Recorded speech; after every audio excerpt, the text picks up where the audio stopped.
So earlier today, Dmitry Peskov, who is Vladimir Putin's and the Kremlin's spokesperson, was asked by the media whether the U.S. actually warned Russia that the Crocus City Hall concert venue was a potential target for a planned terrorist attack.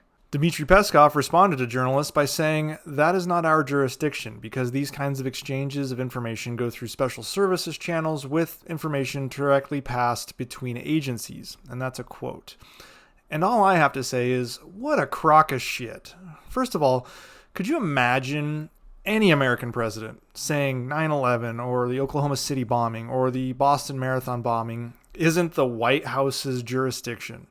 Like, does the Kremlin and Putin not have jurisdiction over everything in Russia? Because it sure seems like it every other time something happens that Putin and the Kremlin get to lord over their country as they see fit. But I get it now. It's never the Kremlin's jurisdiction when Putin does something stupid.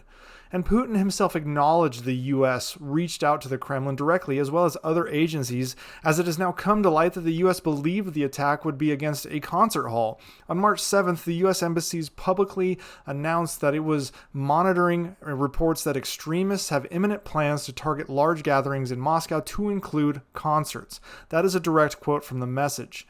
And they advised the Kremlin and other agencies of that, and they told U.S. citizens and those in Russia to avoid large gatherings. This was done through the duty to warn policy the U.S. has, and they transmitted this very specific information to the FSB, which is Russia's security service, and via the embassy, and it got to Putin. He knew.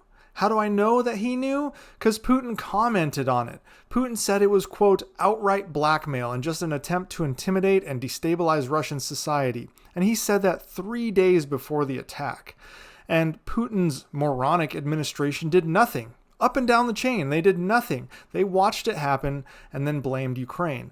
So Putin and Peskov can shove their Kremlin jurisdiction right up their ass. But we know why Ukraine became the scapegoat. Putin needed to take his incompetence and make it into something, make lemonade, so to speak. So he blamed Ukraine. And in the last 10 days, we can kind of see why he blamed Ukraine. According to the Russian Ministry of Defense, approximately 16,000 people have joined the military under contract, with an average of 1,700 people going to the recruitment office every day. In interviews conducted over the last week with those that are going to these recruitment offices, the majority of the candidates have indicated that the main motivation for signing a contract is a desire to avenge those who died in the tragedy that took place on March 22nd at the Crocus City Hall concert venue in Moscow. So there you go. You now see exactly what is taking place.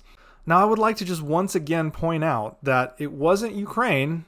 It was a terrorist group called ISK, or Islamic State Khorasan. They claimed responsibility for the Crocus City Hall attack, and they did it almost immediately after the attack took place, but Russian authorities, including Putin, have insisted over and over again, without providing any evidence, that Ukraine is ultimately to blame. Ukraine has denied these claims. So Putin turned this terror attack into a recruiting opportunity for Ukraine. And I guess that is what Putin does. Meanwhile, if you were a Tajik citizen living in Russia, I would keep my head down, as there are now videos, many videos, surfacing of Russians attacking and beating Tajiks across their country in response to, obviously it was Tajik citizens that carried out this terrorist attack via ISK. So there we have it.